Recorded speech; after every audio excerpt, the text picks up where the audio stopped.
मिरज तालुक्यातील एरंडोली येथे भरधाव आयशर ट्रकने रस्त्याच्या कडेला उभ्या असलेल्या वृद्ध लक्ष्मण संतू हाके व खाजवली अण्णासाहेब मिरजकर यांना जोराची धडक दिल्याने त्यांचा जागीच मृत्यू झालाय, तर रामचंद्र सीताराम नलवडे आणि वैभव हे दोघे जण जखमी झालेत.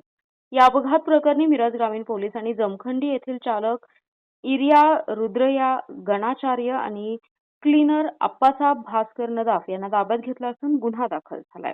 अपघातानंतर ग्रामस्थांनी आयशर चालकाचा पाठलाग करून पकडलं.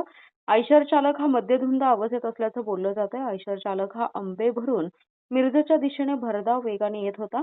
सलगर येथून येत असताना चालकाने भरधाव वेगाने आयशर चालवला. अनेकांना धडक देत आयशर पुढे घेऊन जात होता. आयशर ट्रक भरधाव वेगाने ट्रकवरील नियंत्रण सुटल्यामुळे झुला घेत तो येत होता. या मार्गावरील वाहनधारकांमध्ये एकच तारांबळ उडाली. एरंडोलीतील आयशरने रस्त्याकडेला थांबलेला लक्ष्मण हाके, खाजवली मिरजकर तसेच रामचंद्र नलवडे आणि वैभव यांना धडक दिली.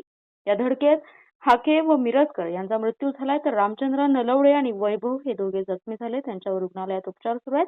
धडक देऊन आयशर ट्रक हा तसाच भरधाव पुढे चालला होता. चालकाचं ट्रकवरील नियंत्रण सुटलं होतं. ट्रक हा नागमोडी चालवत होता. नागरिकांनी त्याचा काही अंतर पाठलाग करून आयशरच्या आडवी गाडी लावून थांबवली. चालक आणि क्लीनर हे मद्यधुंद अवस्थेत असल्याची परिस्थिती होती. पोलिसांनी दोघांनाही ताब्यात घेतलं. या भीषण अपघातामध्ये लक्ष्मण हाके यांचं निधन झाले, तर अन्य दोघे जण जखमी झालेत. घटनास्थळी ग्रामस्थ आणि पोलीस दाखल झालेत. या दुर्दैवी अपघातामुळे परिसरामध्ये हळहळ व्यक्त केली जाते.